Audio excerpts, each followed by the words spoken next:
Mi nombre es Valeria Montoya y durante 15 años fui pastora de la Iglesia Evangélica Pentecostal Llama del Espíritu en Pereira, Colombia. Esta es la crónica de cómo la Virgen María trastocó mi vida para siempre de un modo tan inesperado y prodigioso que jamás lo habría concebido. Nací y crecí en una familia pentecostal de tercera generación en un barrio popular del occidente de la ciudad. Mi abuelo figuró entre los primeros conversos cuando misioneros estadounidenses llegaron a Colombia en la década de 1940. Dejó atrás el catolicismo al que consideraba corrompido y plagado de idolatría. Desde niña me inculcaron que los católicos no eran verdaderos cristianos, que se postraban ante figuras de yeso en vez de adorar al Dios vivo y que, en particular, la devoción a María constituía una idolatría camuflada. Hija, decía mi abuela, mientras batía el chocolate y ponía arepas en el comal, recuerda que solo Jesús salva. Esa gente que reza a santos y vírgenes está siendo engañada. Nosotros tenemos la Biblia pura, sin tradiciones humanas que la contaminen. Esas frases se clavaron en mi corazón infantil como verdades innegociables. Mi padre ejercía como diácono y mi madre coordinaba el ministerio de mujeres. Nuestra casa estaba repleta de Biblias, manuales de apologética protestante y casetes de predicadores famosos como Jimmy Swaggart y Benny Hinn. Los domingos por la mañana, los miércoles por la noche y los viernes en vigilia, la familia completa se plantaba en la iglesia para cultos con música contemporánea, testimonios estremecedores y predicaciones vehementes contra las falsas doctrinas del catolicismo. Desde la adolescencia mostré un don singular para la predicación. Voz firme y clara, proyección natural sin micrófono y una facilidad extraña para atrapar la atención de cualquier auditorio. Mis padres y mis pastores lo interpretaron como un llamado inequívoco. Valeria tiene una unción especial, solía proclamar el pastor principal. Dios la usará con poder para sacar almas del engaño religioso. A los 18 me inscribí en el Seminario Bíblico Pentecostal de Bucaramanga, con énfasis en apologética anticatólica. Estudié con minuciosidad los argumentos clásicos protestantes, salvación por la fe sin obras, autoridad exclusiva de la Escritura, sin tradición, intercesión únicamente de Cristo, sin santos intermediarios, y, en especial, la negación absoluta de cualquier papel singular de la Virgen María más allá de haber sido el vientre que llevó a Jesús. Durante esos años redacté mi tesis sobre lo que llamé la herejía mariana. Como, según mi postura, el catolicismo romano había adulterado el Evangelio con doctrinas de corte pagano. Revisé la historia de la devoción mariana desde una óptica abiertamente hostil, empeñada en probar que todo consistía en un sincretismo con cultos a diosas madre de la antigüedad. Escribí que la figura católica de la Virgen María no sería sino la cristianización de Isis, Diana o Cibeles, y afirmé que los católicos habían fabricado una cuarta persona para la Trinidad, elevando a María a una semidiosa en competencia con Cristo por la devoción de los fieles. La tesis fue aplaudida y me gradué con honores. A los 23 volví a Pereira y fui ordenada pastora asociada en mi iglesia de la infancia. Mi primera misión fue conducir un programa radial semanal llamado La Verdad Bíblica, cuyo objetivo explícito era desenmascarar las mentiras del catolicismo romano y guiar a los católicos hacia la salvación verdadera solo en Cristo. Cada miércoles por la noche, durante 2 horas, mi voz recorría el eje cafetero. Los programas llevaban títulos como María, Madre de Dios o Invención Humana, El Rosario, Oración vana condenada por Jesús y santos católicos. Intermediarios falsos que roban la gloria de Cristo. La audiencia crecía semana tras semana, sobre todo entre evangélicos que buscaban herramientas para evangelizar a su familia católica. Me gané fama regional como especialista en refutar doctrinas católicas. Pastores de otras denominaciones me invitaban a predicar sermones específicos contra la devoción mariana. Tenía listos, como en un maletín, no menos de 20 mensajes distintos explicando por qué honrar a María sería, en mi planteamiento, pecaminoso, pagano e incompatible con el verdadero cristianismo bíblico. El más solicitado se titulaba de Virgen bendita a ídolo pagano. Allí exponía, con mi lectura protestante, que la Iglesia Católica habría ido elevando a María desde su papel bíblico humilde hasta coronarla Reina del Cielo, título que yo aseguraba pertenecía solo a Cristo. Los católicos rezan más a María que a Jesús, tronaba yo con voz de trueno. Eso es idolatría, simple y llana. Mis prédicas contra la devoción mariana eran particularmente vehementes. Citaba, con efecto teatral, hay un solo mediador entre Dios y los hombres, Jesucristo, hombre, y no te harás imagen ni te inclinarás ante ella, como si bastaran para arrasar cualquier mariología. A veces mi voz subía de volumen hasta convertirse en rugido profético, María está muerta y no escucha oraciones. Solo Jesús vive para interceder.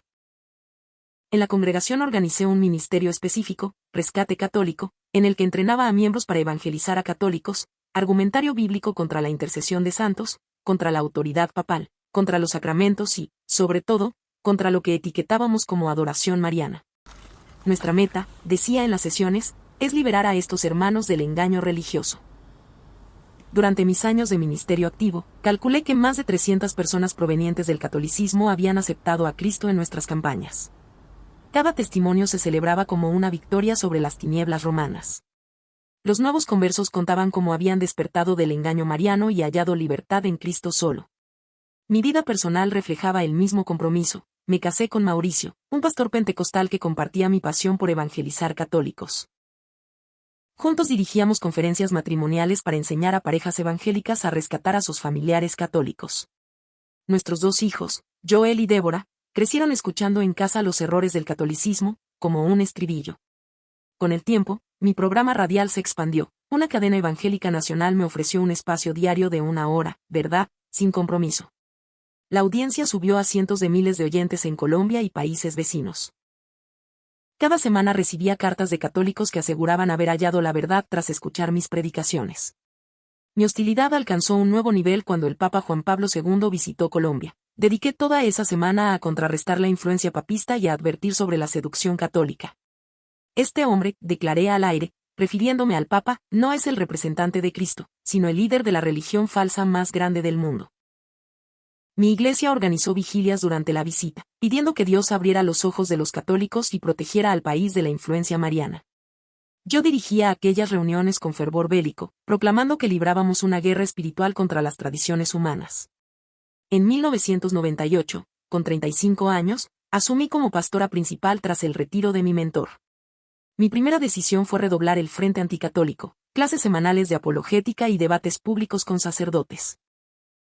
La iglesia creció con rapidez, sobre todo con excatólicos. En mis sermones dominicales incluía segmentos antimarianos. Hermanos, tronaba desde el púlpito, ustedes que vienen del catolicismo conocen la esclavitud de adorar a María. Cristo los ha libertado. Ya no necesitan intermediarios humanos. Publiqué mi primer libro, María, del Evangelio a la idolatría, donde trazaba lo que presentaba como la evolución histórica de la figura de María, de joven judía ordinaria a diosa católica. El texto se convirtió en material de estudio en institutos evangélicos y se tradujo al inglés y al portugués. El punto más alto de mi carrera anticatólica llegó en diciembre de 2000, durante el Jubileo Católico. El Vaticano había declarado ese año con un énfasis mariano particular y parroquias de todo el mundo organizaban celebraciones extraordinarias. Para mí, era una oportunidad de oro. Organicé una contracelebración evangélica llamada Jubileo de la Verdad, diseñada para coincidir con las actividades católicas y ofrecer una alternativa bíblica a lo que, en mi lenguaje, tildaba de festividad pagana. Todo ese diciembre, mis programas de radio y televisión se enfocaron exclusivamente en atacar las doctrinas marianas. La culminación sería el 8 de diciembre, Día de la Inmaculada Concepción. Preparé un servicio especial titulado Desenmascarando el mito de la Inmaculada Concepción, con el que pretendía demostrar bíblicamente que la doctrina católica era invención papal sin base en la Escritura. Aquella mañana del 8 de diciembre me levanté con una energía espiritual inusual. Estaba convencida de que Dios me había ungido para proclamar mi mensaje más contundente contra la idolatría mariana. En mis oraciones matutinas pedí, con la frente en el suelo, que mi voz fuera espada para derribar fortalezas de engaño. Esa noche, el auditorio estaba repleto, más de 2000 personas, pastores visitantes de varias denominaciones, medios evangélicos y cientos de excatólicos deseosos de escuchar la refutación. Inicié con una oración pidiendo palabra certera y, de inmediato, presenté el tema: hermanos, esta noche vamos a demoler una de las mentiras más peligrosas del catolicismo romano. La llamada Concepción Inmaculada de María. Durante los primeros 30 minutos seguí mi libreto acostumbrado, versículos sobre el pecado universal, la necesidad de salvación para todos, la humanidad ordinaria de María según mi lectura de la Biblia. Cada punto arrancaba amén entusiastas. Pero conforme avanzaba, sentí un impulso de subir el tono. Era como si el ambiente exigiera una confrontación frontal con lo que yo identificaba como espíritus de tradición. Mi voz se hizo más áspera, más alta, hasta llegar al rugido profético: María no fue inmaculada. Grité. Fue pecadora como cualquiera y necesitó salvación como todos. Los católicos han creado una diosa pagana con el nombre de María. El auditorio rugió, algunos se pusieron de pie. Entonces algo en mí se quebró. Una furia extraña, que no reconocía como propia, me tomó por dentro. 15 años de guerra contra el catolicismo parecían estallar en un segundo. Mi voz ya no era voz. Era pura rabia desatada. Basta de mentira, Mariana. Troné.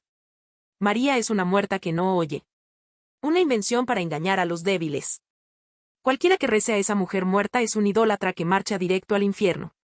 La sala se heló. Algunos rostros mostraron incomodidad por la dureza de mis palabras, pero yo seguí, arrastrada por una indignación que consideraba justa. ¿Y si esta supuesta Virgen María fuera real? Desafié, caminando de un extremo al otro del escenario. Si de veras oyera a los católicos ignorantes, le diría en la cara que es una usurpadora, una ladrona de la gloria reservada solo a Cristo, una competidora falsa del único mediador verdadero. Entonces pronuncié la frase que me marcaría para siempre. Con la voz en su máximo volumen y los brazos extendidos hacia el techo, grité: María, si existes, eres una maldición para la humanidad. Has engañado a billones, llevándolos a la condenación eterna. Eres la prostituta religiosa más grande de la historia. Sea maldito tu culto y todo el que te adore. El silencio fue absoluto. La congregación entero quedó inmóvil, como si hubieran presenciado una transgresión insoportable. Yo, sin embargo, me sentía en clímax profético.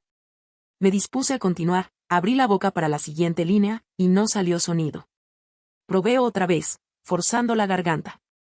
Apenas un hilo roto, un susurro ahogado. La voz que había sido mi herramienta ministerial durante 15 años se había evaporado. Pensé en fatiga por haber gritado. Bebí agua, carraspeé, hice ejercicios de relajación. Nada. La congregación comenzó a murmurar, y yo solo atinaba a gesticular tratando de explicar.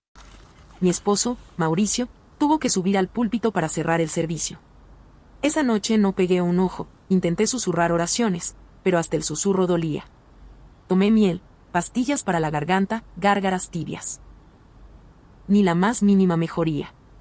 A la mañana siguiente, Mauricio me llevó de urgencia donde el otorrinolaringólogo más reputado de la ciudad. Endoscopía, luces, cámaras, pruebas. El médico frunció el ceño, sus cuerdas vocales están perfectas. No hay inflamación, no hay lesión, nada que justifique la pérdida de voz. Médicamente, usted debería estar hablando normal. Consulté 3 especialistas más, incluido un neurólogo y un psiquiatra. Mismo veredicto, no había causa orgánica para mi mudez súbita. Las pruebas neurológicas descartaron daño cerebral y los exámenes psicológicos no evidenciaron trauma que explicara una mudez histérica. La iglesia organizó cadenas de oración 24 horas. Pastores de toda la región vinieron a imponer manos y a romper maldiciones. Pasaron semanas. Mi voz no regresó. Por primera vez en mi vida adulta me enfrenté a un silencio total. El golpe fue inmediato. Cancelaron los programas radiales y televisivos, pospusieron conferencias. Se cayeron invitaciones internacionales. En cuestión de días pasé de ser una de las voces evangélicas más reconocidas del país a convertirme en una mujer silenciada. Durante los primeros meses mantuve mi fe protestante y mi hostilidad hacia el catolicismo. Interpreté lo ocurrido como una prueba semejante a las sufridas por siervos de Dios en la Escritura. Me comunicaba por notas, coordinaba la iglesia a través de Mauricio y aguardaba, paciente, a que Dios me devolviera la voz. Pero tras 6 meses de silencio absoluto, aparecieron preguntas nuevas, punzantes. ¿Por qué Dios permitiría que su instrumento contra la herejía católica quedara mudo precisamente cuando, según yo, más se necesitaba? ¿Habría en mis métodos algo que desagradaba al Señor? ¿Había cruzado una línea que no veía? Un año después de perder la voz, leyendo la Biblia en busca de respuestas, me topé con un versículo que nunca me había detenido a contemplar. Bienaventurada la que creyó, porque se cumplirá lo que le fue dicho de parte del Señor. Era el elogio de Isabel a María en el Evangelio de Lucas. Por primera vez lo leí sin filtros anticatólicos. En vez de buscar escapatorias para minimizar el halago, dejé que las palabras calaran. Bienaventurada la que creyó. ¿Llevaba años atacando a alguien a quien la Escritura misma llama bienaventurada? Esa grieta desbarató la muralla. Empecé a releer todos los pasajes sobre la Virgen María sin mis lentes de combate. Y lo que hallé me descolocó. La María bíblica era mucho más honda y significativa de lo que jamás había admitido en mis clases y programas. En mis estudios privados emergieron incoherencias de mi apologética, ¿Cómo podía tratar de ordinaria a la mujer que el ángel saluda como llena de gracia? ¿Cómo rebajar a quien fue elegida para ser la madre del Hijo de Dios? ¿Por qué me encendía tanto la sangre cuando alguien la honraba? Esas preguntas me llevaron a lo impensable, investigar la Mariología católica sin hostilidad. Le pedí a Mauricio que me consiguiera libros de teología católica, le dije que para conocer mejor la posición enemiga. Los primeros me sorprendieron por su rigor, académicos serios, exégesis bíblica, patrística, historia. Nada de sentimentalismo barato. Había reflexión teológica cuidadosa. 2 años después de quedarme sin voz, crucé otra frontera. Entré a escondidas a una misa en una parroquia donde nadie me conocía, una mañana entre semana. Me senté en la última banca, con intención de observar. La reverencia de los fieles, la belleza sobria de la liturgia, la centralidad de la Eucaristía, todo me pareció de una sacralidad palpable que rara vez habían alcanzado mis cultos.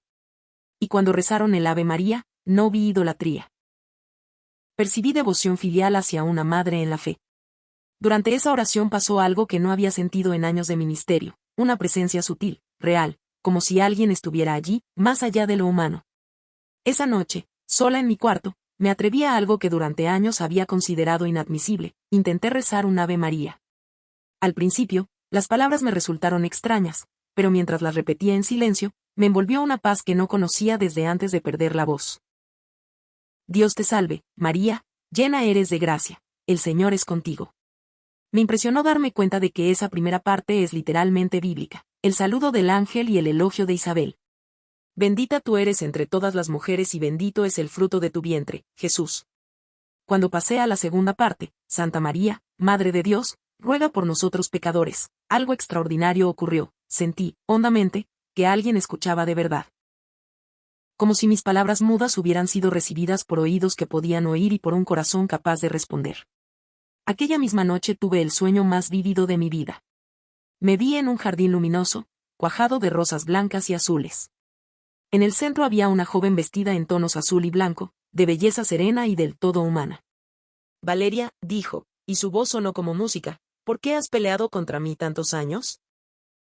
No había reproche en su tono, sino una tristeza de madre herida por la rebeldía de su hija. Porque pensé que eras falsa, alcancé a decir, sorprendida de que en el sueño mi voz funcionara. Creí que competías con Jesús, que distraías de la verdad del Evangelio.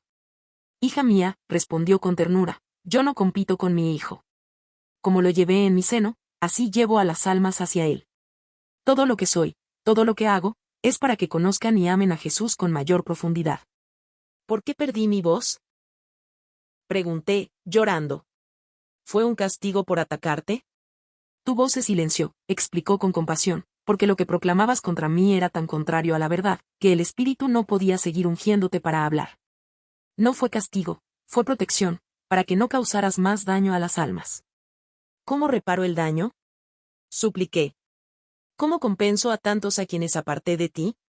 Usa tu experiencia para guiar a otros hacia la verdad, dijo. Así como antes los alejabas con errores, ahora puedes acercarlos con tu testimonio. Tu voz será restaurada cuando estés lista para usarla para la verdad, no para el error. Desperté con la almohada empapada y con una certeza que no recordaba haber sentido. Supe, con una claridad que iba más allá de cualquier duda, que estaba equivocada sobre María, sobre el catolicismo y sobre la verdad misma. A la mañana siguiente le pedí a Mauricio que me llevara a la biblioteca de la universidad. Necesitaba estudiar la historia real del cristianismo, no la versión selectiva que había memorizado. Durante semanas me sumergí en patrística, iglesia primitiva y desarrollo doctrinal. Para mi asombro, descubrí la continuidad histórica de la Iglesia católica desde los apóstoles, mientras el protestantismo surgía en el siglo XVI. Leyendo a los padres, vi que la Iglesia antigua era católica en estructura, doctrina y práctica. 3 meses después de aquel sueño, tomé la decisión más difícil. Fui a ver al párroco de la catedral para explorar mi conversión. El padre Carlos me recibió sin juicios. Hermana Valeria, me dijo con dulzura, el Espíritu Santo obra de formas misteriosas para llevarnos a la verdad plena. Su experiencia no es única. Muchos pastores protestantes han hallado en el catolicismo la plenitud que buscaban. Durante 6 meses me reuní con él cada semana para estudiar doctrina con rigor. Cada sesión abría una dimensión nueva. Riqueza teológica, profundidad espiritual, continuidad histórica. Todo confluía a la misma conclusión. había encontrado la verdad completa. Mi familia no asistió a mi confirmación. El dolor fue punzante, pero entendí que necesitaban tiempo. Mauricio inició el divorcio y mis hijos prefirieron quedarse con su padre. En meses, perdí ministerio, matrimonio, hijos y comunidad. El día de mi confirmación, exactamente 3 años después de quedar muda, solo estuvieron el padre Carlos y mi madrina. Cuando el obispo trazó el crisma sobre mi frente y pronunció, «Recibe el sello del Espíritu Santo», ocurrió el milagro, mi voz volvió, completa. Las primeras palabras que salieron de mi boca tras 3 años de silencio fueron, «Gracias, Madre María, por llevarme a tu hijo». La restauración fue tan fulminante que el otorrinolaringólogo que había seguido mi caso pidió documentarlo para una revista médica. «Es médicamente inexplicable», admitió tras nuevas pruebas. Sus cuerdas vocales funcionan como si nunca hubieran estado afectadas. Mi nueva vida como católica comenzó ardiendo en un deseo de reparación. Fundé un apostolado llamado Puentes de Verdad, dedicado a ayudar a protestantes a comprender el catolicismo auténtico, no la caricatura que yo misma había difundido.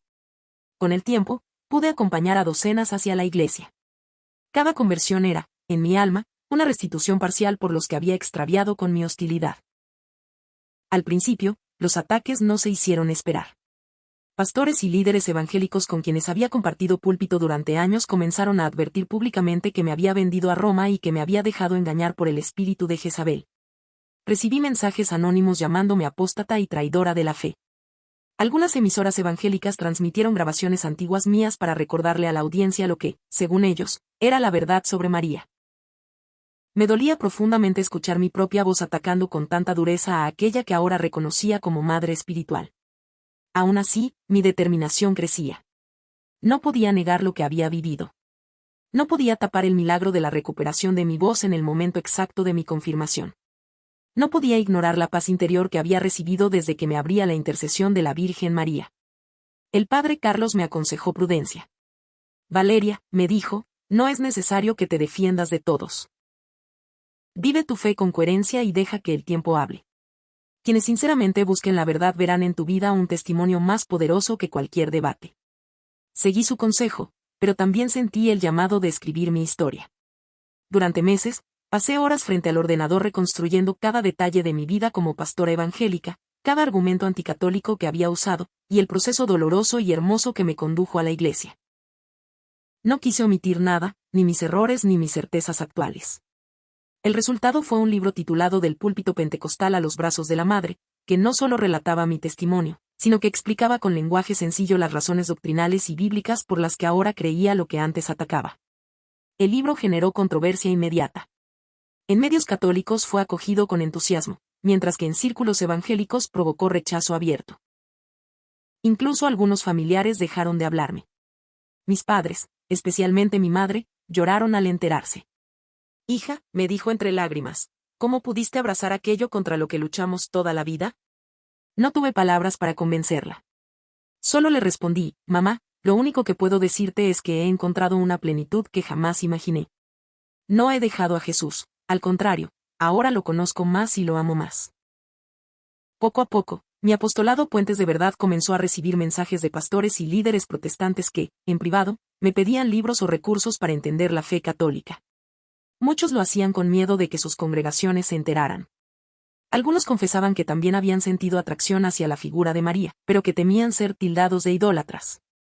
Yo les compartía mi experiencia y siempre les pedía una cosa: lean la Biblia sin prejuicios sobre María. Y luego, estudien la historia de la Iglesia primitiva. Verán que la devoción mariana no es una invención medieval, sino un amor de hijos hacia la Madre de Jesús que viene desde los primeros siglos. En uno de esos casos, un pastor bautista de Medellín, con más de 20 años de ministerio, decidió dar el paso. Su conversión fue un proceso largo y doloroso, pero terminó recibiendo los sacramentos en la vigilia pascual. Me dijo, «Tu historia me dio el valor que necesitaba. Siempre tuve miedo de perderlo todo. Y sí, lo perdí, pero encontré mucho más». Testimonios así me confirmaban que valía la pena soportar las críticas. A medida que mi trabajo crecía, fui invitada a dar charlas en parroquias, congresos y encuentros marianos. Cada vez que subía al estrado, recordaba el día en que mi voz se apagó y el día en que volvió. Comenzaba mis intervenciones diciendo, «Si hoy me escuchan hablar, es porque la Virgen María me devolvió la voz para hablar bien de ella». Un momento particularmente significativo fue cuando viajé a Ciudad de México para participar en un congreso sobre apologética católica. Antes de mi ponencia, tuve la oportunidad de visitar la Basílica de Nuestra Señora de Guadalupe. Al entrar y ver la tilma con la imagen, me invadió un llanto incontenible. Me arrodillé y recé: Madre, gracias por traerme hasta aquí. Nunca pensé que un día vendría a verte como hija y no como enemiga. En ese instante sentí la misma presencia cálida que me había acompañado en aquel primer Ave María. Era como si la Virgen de Guadalupe me dijera: hija, aquí estás en casa. Ese viaje fortaleció mi convicción de que debía ampliar mi labor. Además de acompañar a protestantes hacia la iglesia, comencé a dar talleres a católicos para que conocieran mejor su fe y supieran responder a objeciones comunes. Descubrí que muchos católicos no sabían explicar por qué veneraban a María ni qué significaban las doctrinas marianas. Me di cuenta de que esa ignorancia había sido la mejor arma que yo tenía cuando era pastor anticatólica. Bastaba con hacer preguntas que ellos no sabían contestar para sembrar dudas. En los talleres, insistía en que la devoción mariana siempre debe conducir a Cristo, y que el amor a María no es opcional para un católico bien formado. Es parte de la fe recibida de los apóstoles. Les enseñaba a citar la Biblia, la tradición y el magisterio. Les recordaba que, cuando alguien ataca a María, también está atacando, de forma indirecta, el misterio de la encarnación y la obra redentora de su Hijo. Con el tiempo, el impacto fue notable. Parroquias que antes apenas celebraban las fiestas marianas comenzaron a organizarlas con más profundidad y sentido. Jóvenes que antes veían el rosario como algo de abuelitas empezaron a rezarlo con devoción, entendiendo su valor bíblico y espiritual. Mientras tanto, mi relación con mis hijos fue sanando poco a poco.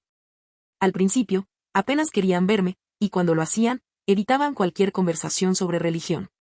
Sin embargo, con los años, empezaron a notar el cambio en mí. Ya no era la mujer combativa y arrogante que todo lo debatía.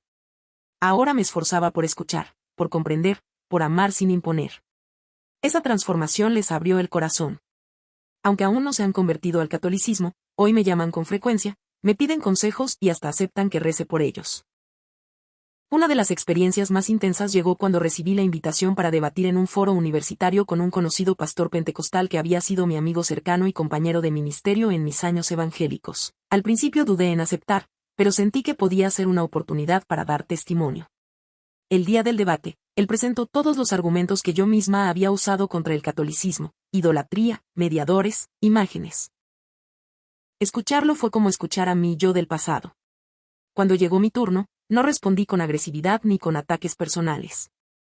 Le dije: hermano, yo entiendo perfectamente tus argumentos, porque yo misma los usé durante 15 años. Y entiendo tu pasión, porque yo la viví. Pero déjame contarte por qué ahora creo que estaba equivocada. Lo que siguió no fue un duelo teológico, sino un testimonio vivo. Al final, varios estudiantes se acercaron para decirme que nunca habían escuchado un diálogo tan respetuoso entre un católico y un evangélico. Ese día confirmé que el Señor me había devuelto la voz no para ganar discusiones, sino para ganar almas. Unos meses después de aquel debate en la universidad, recibí una invitación que marcaría otro antes y después en mi camino: un retiro espiritual en un convento de carmelitas descalzas en las afueras de Santa Clara del Valle. Era un retiro silencioso de una semana, diseñado para profundizar en la relación personal con Jesús a través de la oración, la meditación de la palabra y la intercesión de la Virgen María. Acepté sin pensarlo mucho, aunque me preocupaba cómo iba a soportar tantos días sin hablar. Sin embargo, desde el momento en que crucé la reja del convento, supe que estaba entrando en un espacio distinto, protegido, casi fuera del tiempo. Las monjas, vestidas con hábitos marrones y velos blancos, nos recibieron con sonrisas sinceras y gestos sencillos. La rutina era estricta: oración al amanecer, lectio divina, trabajo manual, rosario, adoración eucarística y misa diaria. El silencio, lejos de ser una carga, se convirtió en un regalo. En ese silencio, comencé a escuchar con claridad la voz de Dios y a sentir la ternura constante de María. Cada momento del día parecía impregnado de su presencia maternal. La hermana Lucía, encargada de guiarnos, nos propuso meditar durante 3 días completos en las palabras de la Virgen en las Escrituras. Me impresionó especialmente la frase de las bodas de Caná: hagan lo que Él les diga. Comprendí que esa era la esencia de toda devoción mariana: dejarse llevar por ella hasta obedecer plenamente a Cristo. Durante una de las noches de adoración, me arrodillé frente al Santísimo y, sin darme cuenta, comencé a llorar. No eran lágrimas de tristeza, sino de gratitud. Allí, en medio de aquel silencio profundo, recordé todos los años que había pasado predicando contra lo que ahora defendía. Sentí que la Virgen me abrazaba como una madre que recibe a un hijo que estuvo lejos demasiado tiempo. En ese momento, hice una promesa: dedicaría el resto de mi vida a enseñar a otros a amar a Jesús a través de su madre. Al terminar el retiro, salí del convento renovada, con una claridad y una paz que nunca había experimentado antes. Me sentía lista para afrontar cualquier oposición, porque sabía que no estaba sola. Ese mismo año, inicié un proyecto que llevaba tiempo soñando, un programa semanal en redes sociales llamado Camino con María, donde compartía catequesis, testimonios y enseñanzas sobre la fe católica y la devoción mariana. Al principio tenía pocos seguidores, pero con el tiempo el alcance creció exponencialmente. Personas de distintos países comenzaron a escribir para contarme que el programa les había ayudado a reconciliarse con su fe o a descubrir el valor del rosario. Uno de los mensajes que más me conmovió fue el de una mujer en Argentina que había perdido a su hijo adolescente en un accidente. Me dijo que estaba al borde de la desesperación, pero que, al escuchar una de mis reflexiones sobre María al pie de la cruz, encontró fuerzas para seguir adelante. Si ella pudo ver morir a su hijo y seguir confiando en Dios, escribió, yo también puedo aprender a caminar con fe. Historias como esa me confirmaban que la misión no era mía, sino de Dios, y que la Virgen simplemente me estaba usando como un instrumento. En paralelo, seguí organizando talleres en parroquias y participando en conferencias. En una ocasión, fui invitada a dar una charla en una diócesis del sur del país donde había fuerte presencia evangélica. Sabía que sería un ambiente difícil, y no me equivoqué. Al llegar, encontré a un grupo de personas protestando afuera del auditorio con pancartas que decían no a la idolatría y solo Cristo salva. Por un momento dudé si entrar, pero recordé las palabras del padre Carlos. Vive tu fe con coherencia y deja que el tiempo hable.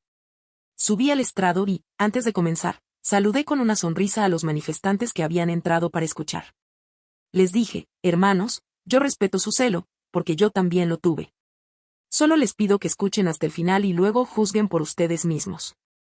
A lo largo de la conferencia, fui contando mi historia entrelazada con fundamentos bíblicos y testimonios concretos. Al terminar, varios de los que habían llegado con pancartas se me acercaron, algunos todavía en desacuerdo, pero con un tono respetuoso. Uno de ellos me confesó que llevaba tiempo sintiendo curiosidad por el papel de María y que pensaba investigar más. No siempre había finales así de cordiales, pero aprendí que la misión no es ganar discusiones, sino abrir puertas. Ese mismo año, 2021, viví uno de los momentos más especiales. Mi madre, que durante años se había opuesto a mi conversión, decidió asistir conmigo a la misa de la Asunción. No esperaba que participara, pero, para mi sorpresa, la vi siguiendo las oraciones y hasta respondiendo en algunas partes. Al final, me tomó de la mano y me dijo, no entiendo todo, pero veo que esto te ha hecho bien. Esas palabras fueron como un regalo del cielo. Desde entonces, he seguido viendo cómo la Virgen María no deja de sorprenderme. A veces, las bendiciones llegan de manera sencilla, como una persona que me agradece por un consejo, otras veces, son más profundas, como un pastor que, después de años de lucha interna, da el paso hacia la iglesia. Mi vida ya no se define por lo que perdí al dejar el púlpito evangélico, sino por lo que he ganado al encontrar un hogar espiritual más amplio y lleno de gracia. En 2022, mi apostolado recibió una invitación inesperada. Participar en un encuentro internacional de evangelización en Sevilla, España, centrado en el diálogo ecuménico. Allí, personas de diferentes denominaciones compartían experiencias de fe y buscaban puentes de entendimiento. Fui como representante de un grupo de conversos del protestantismo al catolicismo, y mi intervención se tituló, María, Madre de la Unidad. En mi exposición, conté cómo había pasado de ser una predicadora que descalificaba a la Virgen a descubrir que ella es, precisamente, un modelo de obediencia y humildad que todos los cristianos, católicos y no católicos, pueden imitar. Hablé de su papel en la historia de la salvación, de su presencia en los momentos clave del Evangelio y de cómo, lejos de separarnos de Jesús, nos conduce directamente a Él. Durante la sesión de preguntas, un pastor metodista me dijo: entiendo que para ti la devoción mariana es algo vivo y profundo, pero ¿cómo evitar que se convierta en un fin en sí misma? Le respondí sin dudar, justamente siguiendo el consejo que ella misma dio en Caná: hagan lo que Él les diga. María no es la meta, sino la guía más segura hacia Cristo. La reacción fue positiva. Varias personas se acercaron después para decirme que, aunque no compartían toda la doctrina católica, se llevaban una imagen distinta de la Virgen. No como una rival de Jesús, sino como su servidora perfecta. Ese viaje a Sevilla también me permitió visitar el santuario de Nuestra Señora del Rocío. Allí, al ver a miles de peregrinos reunidos con fe y alegría, comprendí que la devoción mariana, en sus distintas advocaciones y culturas, es un lazo que une a millones de corazones en torno a la misma Madre. A finales de ese año, lancé un curso virtual titulado María en la Biblia y la Historia, abierto tanto a católicos como a protestantes. En él, dedicamos semanas enteras a estudiar las profecías del Antiguo Testamento, el papel de María en los Evangelios, las enseñanzas de los padres de la Iglesia y el desarrollo doctrinal a lo largo de los siglos. No faltaron las discusiones acaloradas, pero muchas de ellas terminaron en amistades sinceras. En 2023, recibí uno de los regalos más grandes. Mi madre aceptó recibir la unción de los enfermos y reconciliarse con la Iglesia después de décadas de estar apartada. Fue en una pequeña capilla, con el padre Carlos presente y yo tomada de su mano. Al final, me miró con una paz que pocas veces le había visto y susurró: ahora entiendo por qué nunca dejaste de insistir. Ese momento cerró un ciclo importante en mi vida. Sentí que el Señor me estaba mostrando cómo la paciencia y la intercesión constante de María habían obrado, incluso en los corazones más resistentes. Hoy, mi vida está marcada por una certeza, que la Virgen María, en todas sus advocaciones. La Virgen de Guadalupe, la Virgen del Carmen, la Virgen de Fátima, es una madre que no se cansa de buscar a sus hijos para llevarlos a su Hijo. No importa cuán lejos estemos o cuánto tiempo hayamos pasado rechazándola, ella siempre está ahí, esperando, sin imponer, pero dispuesta a actuar en el momento justo. Sigo viajando, escribiendo y hablando en encuentros, pero también dedico tiempo a acompañar a personas de manera personal, escuchando sus dudas, rezando con ellas y mostrándoles que el amor mariano no es una amenaza para la fe en Cristo, sino su complemento más tierno y humano. Si algo he aprendido en este camino, es que los planes de Dios casi nunca coinciden con los nuestros. Jamás imaginé que un día estaría defendiendo aquello que antes combatí con tanta vehemencia. Sin embargo, ahora veo con claridad que todo, incluso mis errores, fue parte de un itinerario de gracia. Mi voz, que un día se apagó en medio de un sermón contra la Virgen, hoy resuena proclamando que ella es la madre que Jesús nos dio desde la cruz. Y cada palabra que pronuncio, cada historia que comparto y cada oración que elevo, la ofrezco con la certeza de que, al hacerlo, estoy obedeciendo al Hijo, siguiendo el consejo de su madre: hagan lo que Él les diga. Ese es, y será siempre, el centro de mi misión. Porque mientras la Virgen María me siga llevando de la mano, mi destino será caminar, paso a paso, hacia el corazón de Jesucristo.